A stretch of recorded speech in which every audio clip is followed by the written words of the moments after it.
The real cost of America's shutdown isn't the lost billions. It's millions learning their government simply might not function when needed. The U.S. government shutdown, now in its fifth week, affects 42 million people, frees $24 billion in contracts with potentially permanent economic losses. You know what terrifies me most about what's happening in Washington right now? It's not the chaos.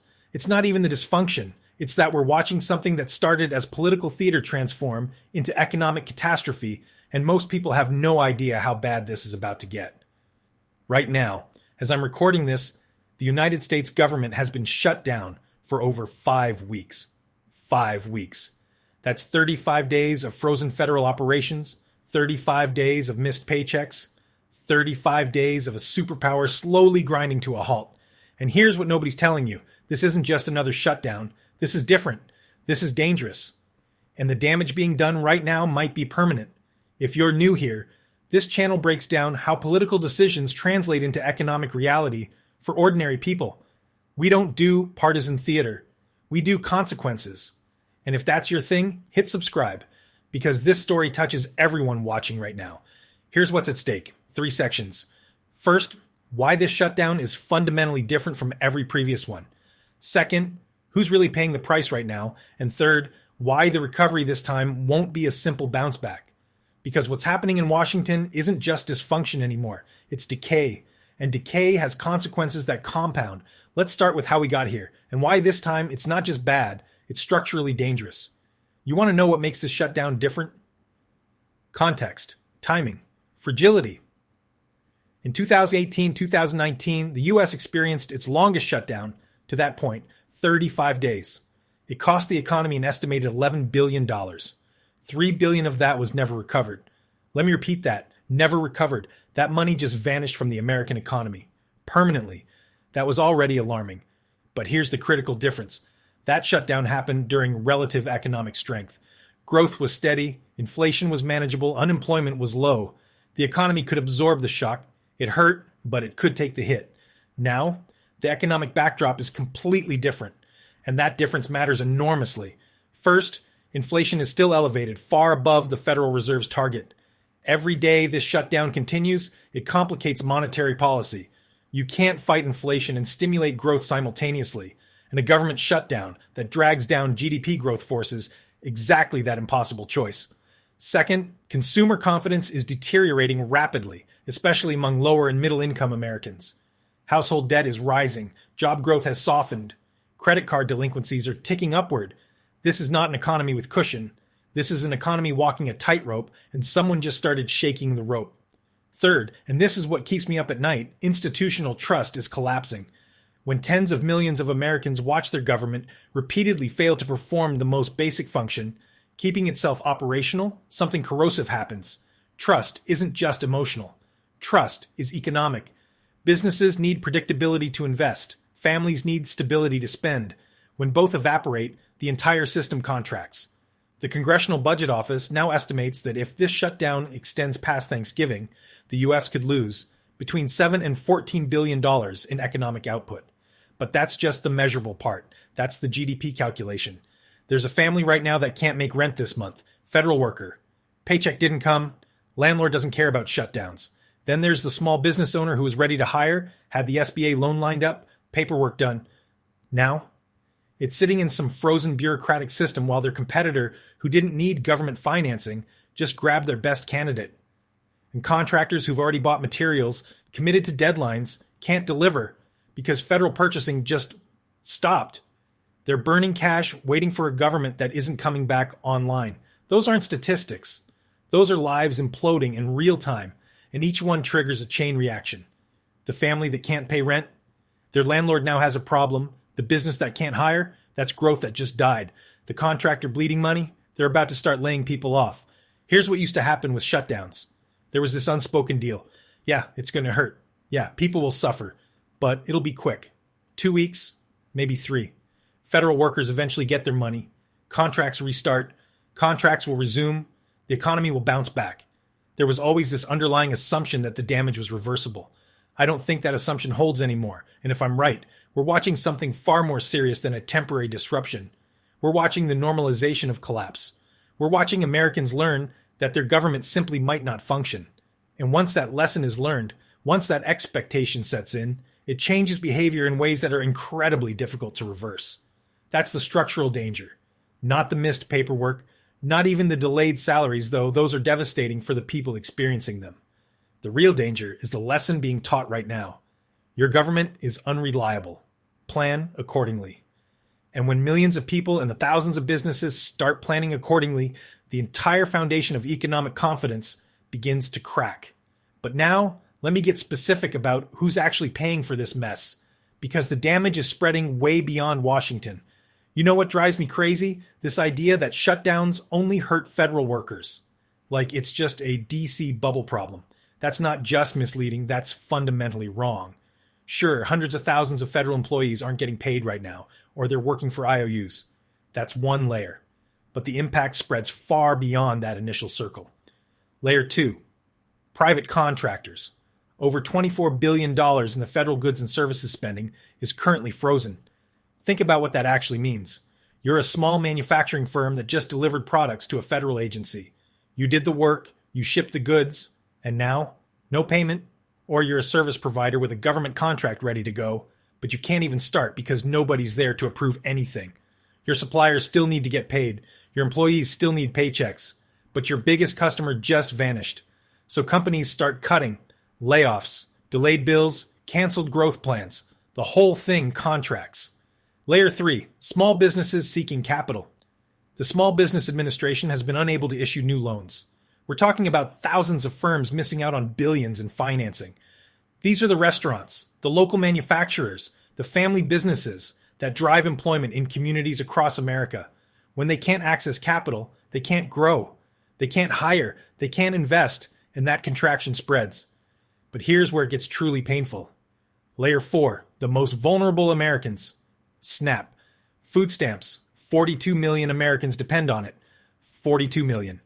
When that system hiccups, when payments get delayed even a few days, grocery stores see it immediately. Families showing up with kids, cart full of food, card gets declined. They put everything back. Go home hungry, elderly people on fixed income standing in the pharmacy, trying to decide, do I buy my heart medication or do I eat this week? Head Start programs, gone. Childcare for low-income families just disappeared, so now you're a single mom. Your shift starts in an hour, your kid has nowhere to go. What do? You miss work, you lose pay, maybe you lose the job. That's not theoretical policy impact, that's someone's life collapsing because Congress couldn't agree on a budget. And it's spreading into critical infrastructure. Air traffic controllers working without pay, airport delays increasing. The FAA warning about potential safety implications if this continues. We're talking about the fundamental systems that keep a modern economy moving, and they're starting to show strain. For people watching this outside the United States, particularly Canadians, you might think this is just an American problem. It's not.